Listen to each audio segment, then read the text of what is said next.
Hello everyone, welcome to the channel. आज से हम लीगल मेथड सब्जेक्ट की कंप्लीट सीरीज स्टार्ट कर रहे हैं। इस सीरीज में हम यूनिवर्सिटी सिलेबस को यूनिट वाइज और टॉपिक वाइज कंप्लीट करेंगे ताकि आपकी एग्जाम प्रिपरेशन इजी और इफेक्टिव हो।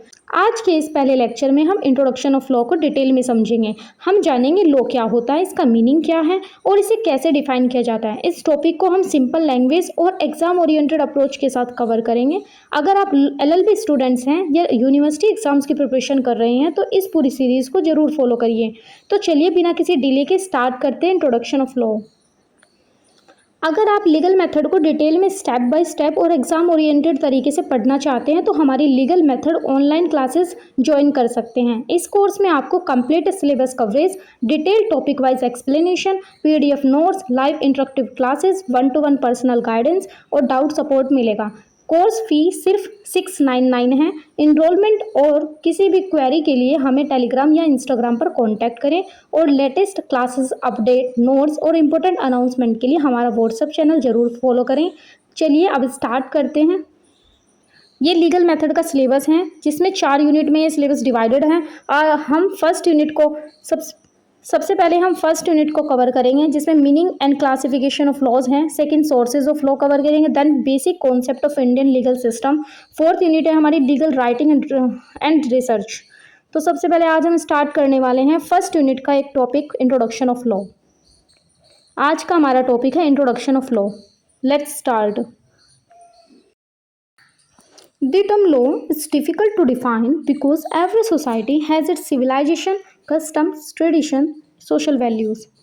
The term law एक डायनामिक वर्ड है, इसको डिफ़िकल्ट है डिफाइन करना क्योंकि जो सोसाइटी है उसके अपने सोसाइटी के अकॉर्डिंग उसके कस्टम होते हैं, उसके ट्रेडिशन होते हैं। किसी सोसाइटी में क्या होता है, उसके कस्टम्स होते हैं, ट्रेडिशन होते हैं, सोशल वैल्यूज़ होती है, उसका सिविलाइजेशन होता है।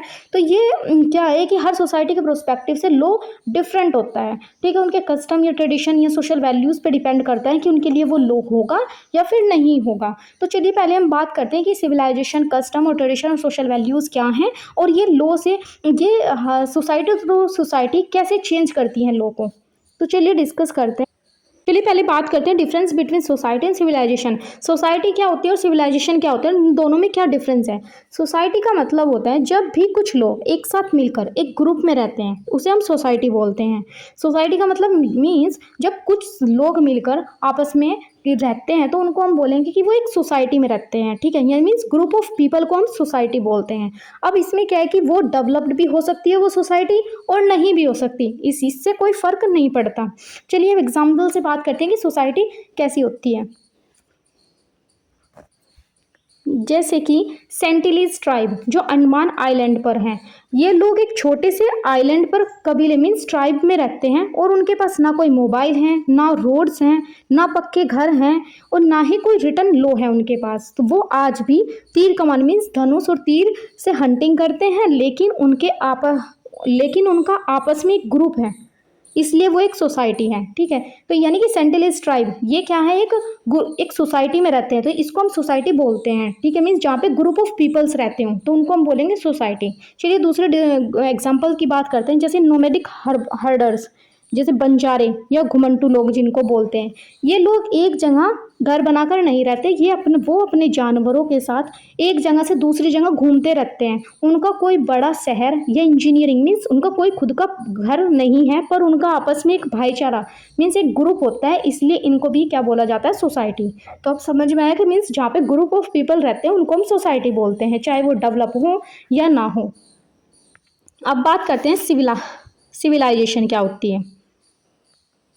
सिविलाइजेशन मीन्स किसी सोसाइटी का डेवलप और एडवांस स्टेट में पहुंच जाना ही सिविलाइजेशन है। मीन्स जब एक सोसाइटी क्या होती है, ग्रुप ऑफ पीपल्स का जब फिर डेवलप हो जाते हैं या एडवांस स्टेट पे आ जाते हैं तो उनको हम बोलेंगे कि वो क्या है, एक सिविलाइजेशन है।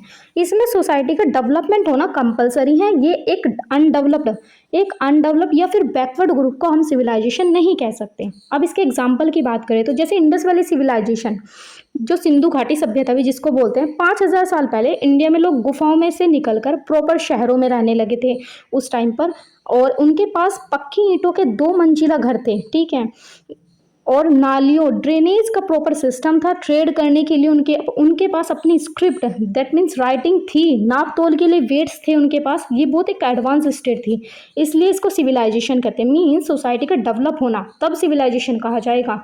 अगर वो अनडेवलप्ड है या बैकवर्ड ग्रुप में आती है तो उसको हम सिविलाइजेशन नहीं बोलेंगे। वो क्या होगी, वो एक सोसाइटी होगी।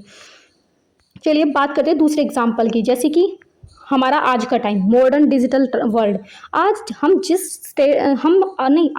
सिस्टम में रह रहे हैं ये हमारा ये ह्यूमन सिविलाइजेशन का सबसे एडवांस्ड रूप है। हमारे पास मल्टी स्टोरी बिल्डिंग्स है, जैसे फर्स्ट फ्लोर सेकंड फ्लोर, ठीक है। स्पेस ट्रेवल है, स्पेस में जा सकते हैं। इंटरनेट है हमारे पास। Digital currency that means bitcoin, और हर देश को चलाने के लिए इंटरनेशनल लॉज है हमारे पास। पार्लियामेंट्स है हमारे पास। ये हमारी क्या है, एक मॉडर्न सिविलाइजेशन है। यानी कि हम ये कह सकते हैं कि हर सिविलाइजेशन एक सोसाइटी होती है, पर हर सोसाइटी को हम सिविलाइजेशन नहीं कह सकते। तो अब बात करें लोगों का साथ में रहने को हम क्या कहेंगे, सोसाइटी। और वो उन्हीं लोगों का बहुत एडवांस्ड और सिस्टम में रहना उसको कहा जाएगा सिविलाइजेशन। उसको कहा जाएगा civilization. Every society has its civilization, यानी हर समाज का अपना एक डेवलपमेंट का लेवल होता है, ठीक है। जैसे कुछ सोसाइटीज़ क्या होती है, कुछ बहुत एडवांस होती हैं और कुछ बेसिक लेवल पर है। तो यानी कि उनका जो लॉ है ना वो उसी के अकॉर्डिंग भी अलग अलग होता है। चलिए इसको थोड़ा और आगे बात करते हैं। अब हम बात करते हैं जो हमारा फर्स्ट वर्ड था सिविलाइजेशन, यानी कि एक सोसाइटी का डेवलपमेंट लेवल। अब देखते हैं कि सिविलाइजेशन का हमने पढ़ा ही है कि यानी कि जब वो सोसाइटी डेवलप होती है तो उसको कहा जाएगा सिविलाइजेशन। तो सिविलाइजेशन का मतलब होता है कि एक समाज कितना एडवांस है, उनका साइंस कितना एडवांस है, उनकी टेक्नोलॉजी कितनी एडवांस है, आर्किटेक्चर और गवर्नमेंट चलाने का तरीका उनका कैसा है। लॉ हमेशा सिविलाइजेशन के लेवल को मैच करता है। अगर हमें कोई लॉ बनाना होता है तो वो हमें पहले सिविलाइजेशन का लेवल देखना होता है कि क्या है, कितना एडवांस वो है। अगर सिविलाइजेशन प्रिमिटिव मीन्स पिछड़ी हुई है तो लॉ क्या होंगे, बेसिक्स ही होंगे, जैसे कि खून के बदले खून, ऐसे लॉ बनाए जाएंगे। अगर सिविलाइजेशन हाइपर मॉडर्न है तो लॉ वहाँ के क्या होंगे, कॉम्प्लेक्स होंगे। तो ठीक है, अब ये हम पढ़ रहे थे ना कि society to society law change हो जाते हैं। यानी कि अगर जब लॉ बनता है तो ये सिविलाइजेशन देखा जाता है कि वो कितना एडवांस है और कितना। अगर जो कम एडवांस है यानी कि प्रिमिटिव स्टेज है, अगर सिविलाइजेशन प्रिमिटिव है तो क्या होगा कि लॉ भी वहाँ के बेसिक्स ही होंगे। अगर सिविलाइजेशन हाइपर मॉडर्न है तो वहाँ के लॉ क्या होंगे, कॉम्प्लेक्स होंगे। चलिए इसे थोड़ा एग्जांपल से समझते हैं सिविलाइजेशन को। जैसे बात करें स्पेस लॉ, आज हम उस सिविलाइजेशन में हैं जहाँ एलन मस्क और नासा मार्स पर जाने की बात कर रहे हैं, ठीक है। मीन्स मंगल ग्रह पर जाने की बात करें, इसलिए अब दुनिया को आउटर स्पेस ट्रीटी चाहिए, स्पेशल लॉ बनाने पड़ रहे हैं, क्योंकि जो चांद या तारों पर किस देश का हक होगा, ऐसे हमें लॉ की अब जरूरत है, ठीक है। पर अगर हम 500 साल पहले की बात करें, कोई ऐसा लॉ सोच भी नहीं सकता था, क्योंकि तब तक सिविलाइजेशन वहाँ तक नहीं पहुँची थी। तो समझ में आया कि टाइम टू टाइम ये लॉ क्या होते रहते हैं, चेंज होते रहते हैं, और सोसाइटी की नीड के अकॉर्डिंग। मीन्स पहले उसकी 500 साल पहले हमें नीड नहीं थी, बट अब हमें स्पेशल लॉ की क्या है, नीड है। जैसे outer space treaty special space law में बनाने पड़ रहे हैं। अब दूसरा एग्जाम्पल की बात करें, इन्वायरमेंटल लॉज। जैसे पुराने ज़माने में फैक्ट्रीज नहीं थी, इसलिए पोल्यूशन का कोई लॉ नहीं था। आज हमारी इंडस्ट्रियल सिविलाइजेशन इतनी आगे बढ़ गई है कि हमें कार्बन क्रेडिट, ग्लोबल वार्मिंग, ई वेस्ट, इलेक्ट्रॉनिक कचरे को पर बड़े बड़े लॉज बनाने पड़ रहे हैं। अब सिविलाइजेशन के लेवल के हिसाब से लॉ इवॉल्व होता है ताकि सोसाइटी में न्याय, शांति और समृद्धि बनी रहे। तो समझ में आया कि इसमें लॉ क्या है, सोसाइटी टू सोसाइटी चेंज होते रहते हैं, ये so time to time change होते रहते हैं। उसके सिविलाइजेशन पे भी डिपेंड करता है कि उसका सिविलाइजेशन कैसा है। अगर क्या है कि अगर एक उसका सिविलाइजेशन मतलब अगर वो मॉडर्न है तो उसके अकॉर्डिंग लॉ भी थोड़े मॉडर्न ही होंगे, मतलब कॉम्प्लेक्स कह सकते हैं हम, ठीक है। और जो अगर वो प्रिमिटिव है, तो अगर उसका सिविलाइजेशन प्रिमिटिव नेचर का है तो हम क्या कहेंगे कि लॉ वहाँ के बेसिक्स ही होंगे। तो ये किसी सोसाइटी के सिविलाइजेशन पे डिपेंड करता है कि वहाँ का लॉ कैसा होगा। चलिए अब देखते हैं कि लॉ की डेफिनेशन सिविलाइजेशन के अकॉर्डिंग कैसे चेंज हो जाती है। जैसे जैसे एक सोसाइटी की सिविलाइजेशन मीन्स डेवलपमेंट और टेक्नोलॉजी बदलती है, लॉ के डेफिनेशन के बेसिक रूल से बदलकर कॉम्प्लेक्स रेगुलेशन बन जाती है। जैसे बताया कि अगर सिविलाइजेशन डेवलप है तो फिर लॉ भी क्या हो जाएंगे, डेवलप लॉ होंगे वहाँ के। एक पिछड़ी हुई सिविलाइजेशन और एक एडवांस सिविलाइजेशन के लिए लॉ का मतलब बिल्कुल अलग होता है। अब बात करते हैं इसका डेफिनेशन में डिफरेंस। जैसे कि प्रिमिटिव सिविलाइजेशन, प्रिमिटिव पुरानी सिविलाइजेशन, इस सिविलाइजेशन में लॉ की डेफिनेशन सिर्फ शांति बनाए रखना और आपस में लड़ाई को रोकना होती है। मीन्स यहाँ पे जो लॉ का फोकस क्या रहेगा कि लड़ाई झगड़ा ना हो, आपस में क्या हो, बदला लेने का, ठीक है, और अपनी जान और सामान की सुरक्षा करना, ये यहाँ के मेन लॉ बनाए जाएंगे। और जब जैसे कि अगर वो modern civilization means modern digital civilization है, तो इस सिविलाइजेशन में लॉ की डेफिनेशन सिर्फ क्राइम रोकना नहीं होगी, बल्कि डाटा को प्रोटेक्ट करना, एआई को रेगुलेट करना और इंटरनेशनल ट्रेड को चलाना बन जाता है। ठीक है, लॉ का मेन फोकस यहाँ पे क्या होगा कि डाटा को प्रोटेक्ट करना, साइबर सिक्योरिटी वगैरह, AI regulation, trade rules, intellectual property, global laws, यहाँ के लॉज ऐसे होंगे। मीन सिविलाइजेशन टू सिविलाइजेशन ये डिपेंड करेगा कि लॉ वहाँ का क्या होगा। ठीक है, चलिए आगे बात करते हैं। जैसे सिविलाइजेशन बदली तो दैट मीन्स लॉ की पूरी डेफिनेशन और उसका स्कोप ही बदल गया। पिछली सिविलाइजेशन यानी कि लॉ बेसिक रूल, हाँ, कोई जैसे पिछड़ी हुई सिविलाइजेशन है या फिर सिविलाइजेशन डेवलप्ड है, तो या फिर मॉडर्न सिविलाइजेशन है, यानी कि इसलिए लॉ एक लिविंग कॉन्सेप्ट है जो सोसाइटी की सिविलाइजेशन के साथ साथ इवॉल्व होता है। चलिए अब बात करते हैं सेकेंड वर्ड की, कस्टम्स, यानी डेली लाइफ के अनरिटन रूल्स। कस्टम क्या होता है कि हमारे डेली लाइफ के अनरिटन रूल्स जो लिखे हुए हैं ही नहीं। अब इसको बात करें, कस्टम क्या होता है। कस्टम्स वो रूल होते हैं जो किसी एरिया के लोग इतने सालों से फॉलो कर रहे हैं कि अब उनके ब्लड में शामिल हो चुके हैं वो। ठीक है, लॉ मेकर्स जैसे कि गवर्नमेंट को इन कस्टम के आगे झुकना पड़ता है, क्योंकि वो उनको क्या बाय बर्थ ही फॉलो कर रहे हैं। अगर गवर्नमेंट किसी स्ट्रॉन्ग कस्टम के खिलाफ लॉ बनाएगी तो लोग दंगे मीन्स रिबेलियन कर देंगे। इसलिए मोस्ट ऑफ द टाइम क्या होता है कि कस्टम को ही लीगल कानून का रूप दे दिया जाता है। जो कस्टम है उसी को क्या बना दिया जाएगा, लॉ बना दिया जाएगा। तो जैसे एग्जाम्पल की बात करें तो जैसे कि जैन कम्युनिटी में बात करें तो इसमें संथारा कस्टम, जैसे जैनिज्म में एक कस्टम है संथारा या सालेखना कस्टम, जहां लोग अपना जीवन त्यागने के लिए खाना पीना छोड़ देते हैं। जब हाई कोर्ट ने इसको सुसाइड क्राइम बोलकर बैन किया तो पूरी कम्युनिटी ने क्या किया था, प्रोटेस्ट किया था। तो सुप्रीम कोर्ट ने इस कस्टम को की डेप्थ को देखते हुए इस पर बैन पर स्टे लगा दिया, मीन्स फिर उस पर स्टे लगाया था। अब दूसरे एग्जाम्पल की बात करें तो ट्रेड और बिजनेस, मर्चेंट कस्टम, मतलब शेयर मार्केट या लोकल मंडियों में आज भी बहुत सारे काम जुबान या एक खास तरीके के इशारे या हैंडशेक या फिर कस्टम पर होते हैं। मीन्स जो उन्होंने कह दिया वो ही वो बन जाता है कि हाँ इस पे होते हैं, उन्हें कॉन्ट्रैक्ट वगैरह नहीं करते। अगर जैसे किसी ने बोल दिया कि चल डील पक्की तो डील पक्की। ठीक है, तो इस इंडियन कॉन्ट्रैक्ट एक्ट और sales of goods act in business customs को वैलिड मानते हैं। तो मीन्स कस्टम के थ्रू ही फिर क्या बन गए, वो लॉ बन गए। अब बात करें तो इसमें जैसे कस्टम समाज की रूह होते हैं, जब तक वो लोगों के जीवन में गहरे हैं तब तक लॉ को भी उनका सम्मान करना पड़ता है। बहुत बार वही कस्टम बाद में लीगल लॉ बनते हैं। ठीक है, तो यानी कि ये डिपेंड करता है कि सोसाइटी का कस्टम कैसा है। अगर वो ज़्यादा ही मीन्स ऐसा है कि वो ब्लड में ही शामिल हो चुका है, उसको मीन्स ब्लड में ही शामिल हो चुका है और उसको चेंज नहीं किया जा सकता, तो फिर क्या होगा कि उसको लॉ को भी उसके आगे झुकना पड़ता है, लॉ भी उसी के अकॉर्डिंग बनता है, फिर कस्टम ही कभी कभी लॉ बन जाता है हमारा। तो आई होप आपको समझ में आया होगा। चलिए इसको और थोड़ा डिटेल में समझते हैं। कस्टम की वजह से लॉ की डेफिनेशन कैसे अलग होती है, मीन्स लॉ की डेफिनेशन कैसे चेंज हो जाती है कस्टम की वजह से। कस्टम पुराने रीति रिवाज जो हर सोसाइटी के लोकल होते हैं। जो प्रैक्टिस एक सोसाइटी के कस्टम में बिल्कुल सही है, जरूरी नहीं है वो दूसरी सोसाइटी में भी सही हो, वो दूसरी सोसाइटी में गलत हो सकती है। तो इसलिए कस्टम की वजह से लॉ का नेचर हर एरिया में अलग होता है। मीन्स अगर एक सोसाइटी में एक कस्टम क्या है, सही है, तो वो दूसरी सोसाइटी में जरूरी थोड़ी ना कि वो सही हो। तो उसकी वजह से कि जो लॉ का नेचर है वो क्या हो जाता है, वो हर सोसाइटी टू सोसाइटी चेंज होता रहता है। मीन्स लॉ की जो डेफिनेशन है उस सोसाइटी में चेंज हो जाए, हर सोसाइटी टू सोसाइटी चेंज होती रहती है। अब जैसे बात करें डेफिनेशन में कैसे फ़र्क आता है, मीन्स कैसे डेफिनेशन चेंज हो जाती है। जब जैसे कि जिस सोसाइटी में ट्रेडिशनल कस्टम स्ट्रॉन्ग होते हैं वहाँ लॉ की डेफिनेशन होती है सदियों से चले आ रहे अनरिटन रूल्स और प्रैक्टिस को फॉलो करना। मीन्स जैसे कि एक ट्रेडिशनल कस्टम, मीन्स अगर किसी सोसाइटी में एक कस्टम क्या है वहाँ का इतना स्ट्रॉन्ग है कि उसको ही फॉलो किया जा रहा है, उसको ही, तो वहाँ के लिए वो क्या हो जाएगा, वो एक अनरिटन रूल्स है। मीन्स लिखा हुआ तो है नहीं बट उसको प्रैक्टिस ऐसे उसका फॉलो किया जा रहा है बाई प्रैक्टिस, तो वो क्या मानेंगे, वो उसको लॉ समझने लग जाएंगे कि वो क्या है, वो उनका लॉ है। तो जैसे इंडिया के ट्राइबल एरियाज में उनके लोकल कस्टम ही उनका कानून है, उनका लॉ है।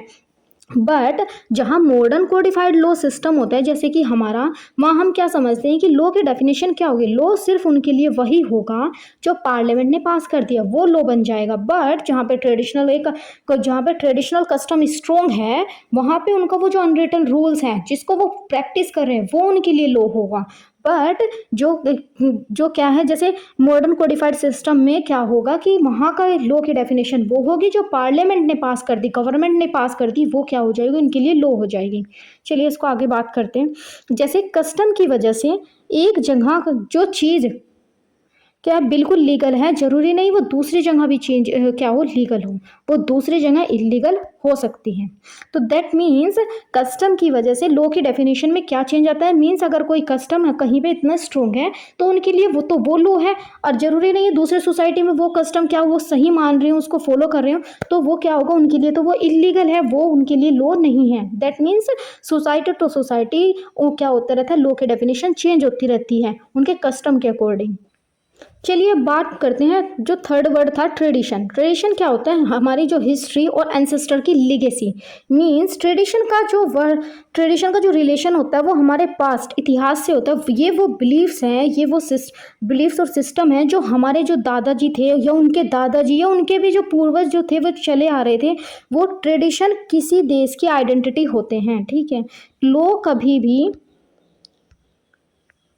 लोग कभी भी किसी देश की हिस्टोरिकल आइडेंटिटी को पूरी तरह मिटा नहीं सकता, बल्कि उसको क्या करता है, प्रोटेक्ट करता है। मीन्स ट्रेडिशन हमारे वे हैं जो हमारे क्या है, जो हमारे ऐसे बिलीव्स और सिस्टम जो हमारे दादाजी, उनके भी दादाजी, फिर उनको हमारे जो पूर्वजों से चले आ रहे हैं, वे हमारे ट्रेडिशन हमारी एक आइडेंटिटी की तरह काम करते हैं। ये तो लोग का इनका जो काम होता है वो हमारी इनको ट्रेडिशनल आइडेंटिटी को बचा के रखना होता है, इनको प्रोटेक्ट करना होता है, ठीक है। जैसे हम एग्जाम्पल की बात करें,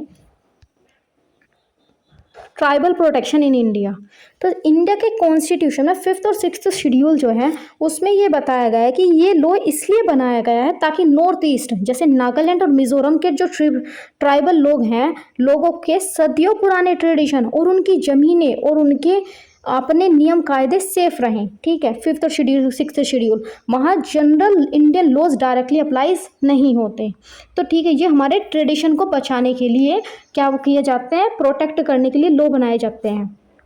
अब दूसरी बात करें, जैसे monarchy in Japan and UK और जापान मॉडर्न डेमोक्रेसीज हैं, फिर भी उनके लॉ क्या हैं, किंग और एम्परर की बहुत इज्जत करते हैं। उनका ये क्या है, एक ट्रेडिशन है जो क्या है, चला हुआ आ रहा है।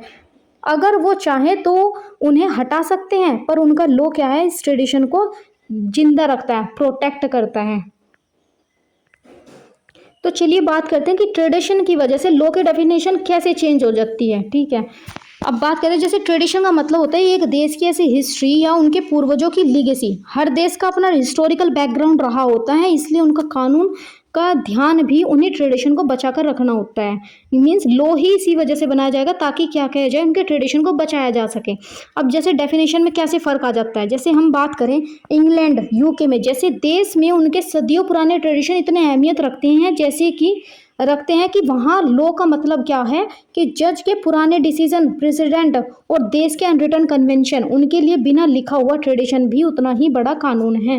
मीन्स अगर जैसे हम यूके की बात करें तो यूके में क्या है कि उनके जो ट्रेडिशन है वो इतनी वहाँ पे इम्पोर्टेंस रखते हैं कि जैसे जज के जो प्रेसिडेंट है ना और अनरिटन कन्वेंशन है वो उनके लिए लॉ है, ठीक है, वो उनके लिए क्या है, लॉ है। जैसे फ्रांस और जर्मनी की बात करें तो जैसे दूसरी तरफ फ्रांस और जर्मनी जैसे देशों में उनका ट्रेडिशन अलग रहता है। वहाँ के लिए वहाँ लॉ का मतलब होगा रिटन कोड्स, वहाँ अनरिटन ट्रेडिशन को कानून नहीं माना जाता। मीन्स यूके में क्या है कि उनका जो ट्रेडिशन है वो अपने ट्रेडिशन को इतनी इंपॉर्टेंस देते हैं कि जो उनके जो प्रेसिडेंट, जो जज ने जो डिसीजन दे दिया, जो अनरिटन कन्वेंशन, उनको ही वो लॉ मानते हैं। बट अगर हम फ्रांस और जर्मनी में बात करें, वहाँ अनरिटन जो लॉ है, अनरिटन जो ट्रेडिशन है, उनको लॉ नहीं माना जाएगा। तो ट्रेडिशन की वजह से किसी देश में अनरिटन रूल भी लॉ बन जाता है और कहीं पर रिटन रूल को ही लॉ मानते हैं। तो दैट मीन्स कि लॉ की डेफिनेशन क्या होती है, ट्रेडिशन कैसा है उस बात पे भी डिपेंड करती है। तब अगर किसी सोसाइटी का ट्रेडिशन ऐसा है कि वो क्या करते हैं, अपने ट्रेडिशन को इतना इंपॉर्टेंस देते हैं कि उनके जो पुराने जैसे अनरिटन लॉज हैं उनको भी लॉ मान लिया जा रहा है यहाँ पे। बट अगर जो क्या है किसी सोसाइटी में अपने अनरिटन ट्रेडिशन को लॉ नहीं मानते। अब बात करते हैं फोर्थ वर्ड की, जो है सोशल वैल्यूज़, लोगों की सोच और मोरालिटी। तो इसमें बात करें सोशल वैल्यूज़ का मतलब होता है कानून की नज़र में क्या सही है। इस बात पर डिपेंड करता है कि उस समाज में मैक्सिमम लोग किस चीज़ को मोरल नैतिक मानते हैं। सोच बदलती है तो सोशल वैल्यूज़ भी चेंज होती हैं, और जब सोशल वैल्यूज़ बदलती हैं तो लॉ का हर हाल में चेंज होना ही पड़ता है। मीन्स ये इस चीज़ पे डिपेंड करेगा कि किसी सोसाइटी के लोग क्या सोचते हैं, उनकी सोच कैसी है, ठीक है, उनके मोरल्स पे डिपेंड करता है। जैसे एग्जाम्पल की बात करें, चाइल्ड मैरिज, इसमें क्या था, पहले के ज़माने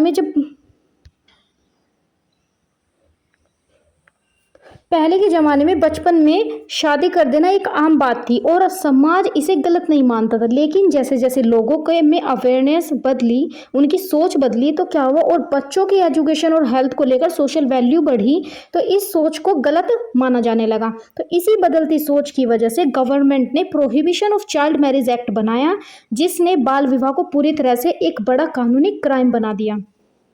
तो मीन्स पहले तो क्या था कि उसको क्या मानते थे, बाल विवाह को, मीन्स चाइल्ड मैरिज को सही मानते थे। बट क्या हुआ, जैसे जैसे भाई अवेयरनेस आई, एजुकेशन और हेल्थ में को लेकर सोशल वैल्यू बदली, तो क्या हुआ, लॉ भी क्या हो गया, चेंज हो गया।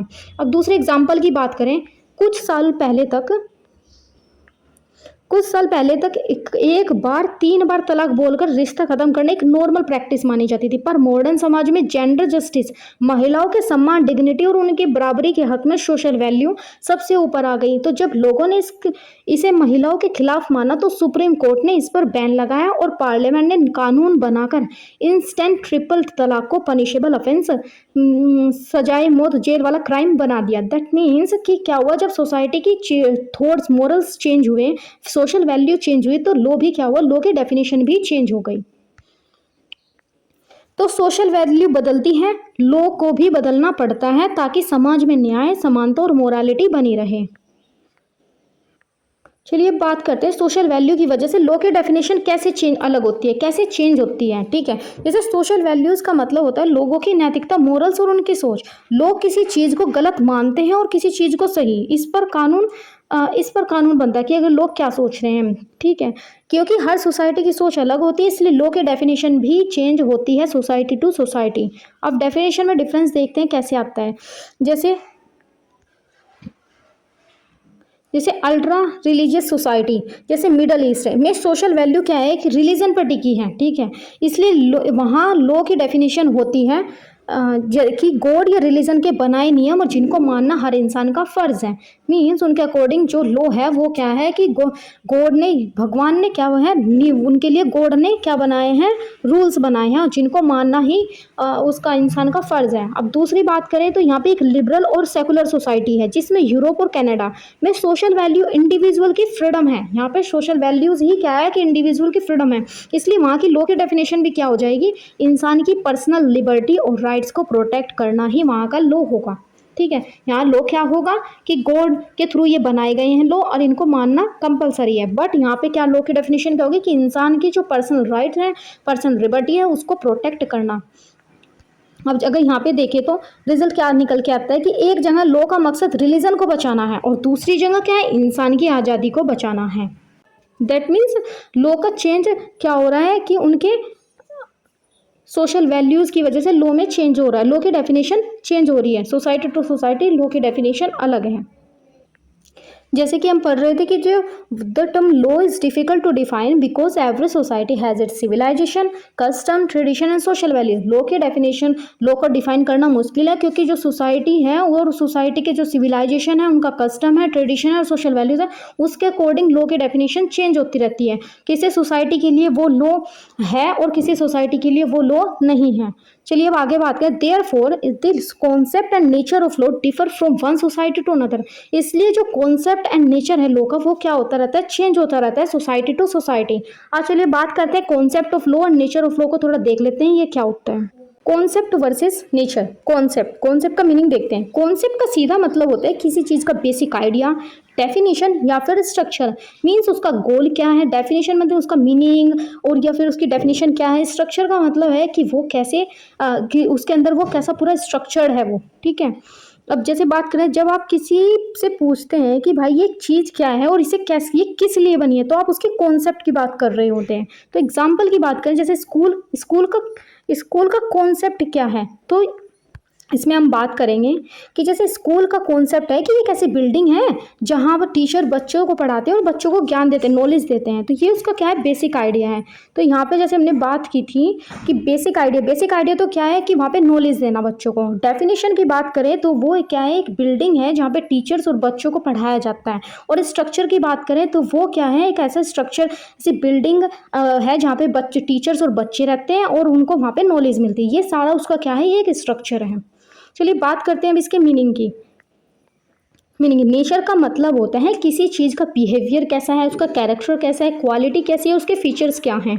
जैसे बात करें, जब आप पूछते हैं कि ये चीज़ अंदर से कैसी है या ये कैसे काम करती है, इसका बिहेवियर कैसा है, तो आप उसके नेचर की बात कर रहे होते हैं। जैसे फॉर एग्जांपल बात करते हैं हम, जैसे स्कूल का नेचर कैसा होता है। स्कूल का नेचर जो है कि वो एक डिसिप्लिन्ड होता है और सोसाइटी के हिसाब से वो क्या है, एक डायनामिक होता है। जैसे पहले क्या था, पहले ब्लैक बोर्ड था, अब स्मार्ट बोर्ड है। ये उसका क्या है, एक डायनामिक वर्जन है, यानी कि ये उसका फीचर और बिहेवियर है।